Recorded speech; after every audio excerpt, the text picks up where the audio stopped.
Paul writes in Ephesians 4:23, instead, let the Spirit renew your thoughts and your attitudes.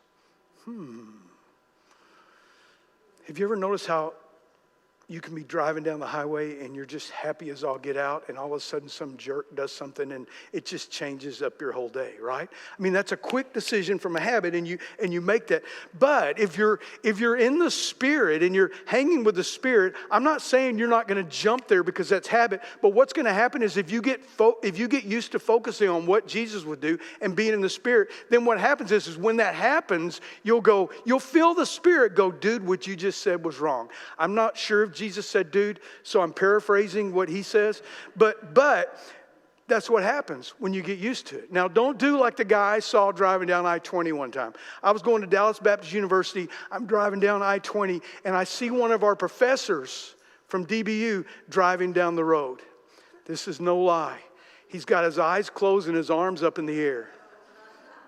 Literally, Jesus take the wheel. That's what was going on in his life. So don't do that, because that doesn't always work and you're taking a big risk and there's people around you.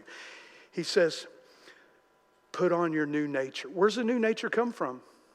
Our old nature comes from the world, the nature that we have and the desires that we have in the world. The new nature is what comes from God. Put on your new nature, created to be like God.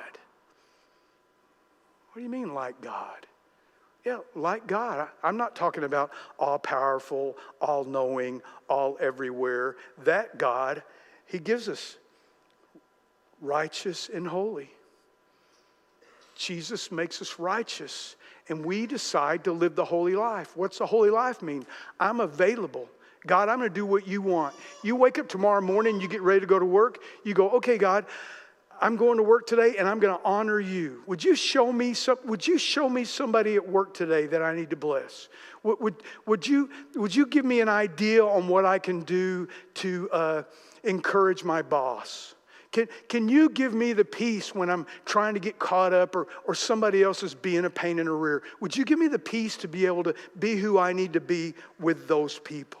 So what we literally have to do is we have to get to the point where we just decide all the time that we're going to do what Jesus does. Give me just a second.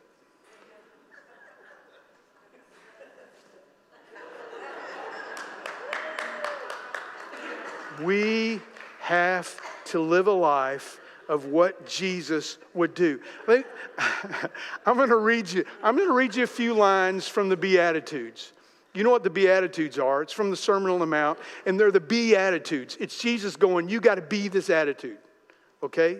Do y'all understand that part? All right, here we go. Matthew 5, Jesus says, if you want to be like Jesus, by the way, write this reference down. I apologize. I just added it this morning. It's not on your notes. Matthew 5, God blesses those who realize their need for him.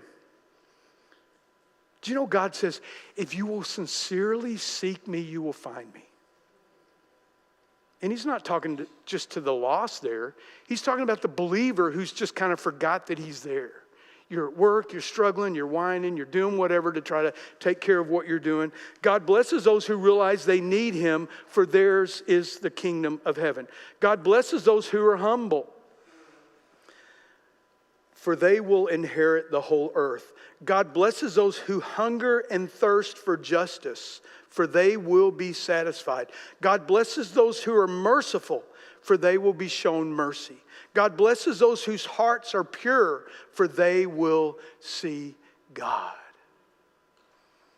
You know what he's saying there? You can't be perfect. But when you give it up to God and you're praying in the morning or you're praying at night and you go, God, I'm sorry that I did this and I'm going to repent of that. God, I don't ever want to do that again. That doesn't mean you might not do it again. God, I don't ever want to do that again. I'm sorry for what I did. That's how you get a pure heart. If you don't know Jesus Christ, the way you get a pure heart and the way you become righteous and holy, like it says right there, is you give your life to Jesus. You say, Lord, I just know I haven't been living my life the way you want me to, and I thank you for sending Jesus, and I want to live for him for the rest of my life. Starting right now, Lord, the best I can, I'm going to live for Jesus.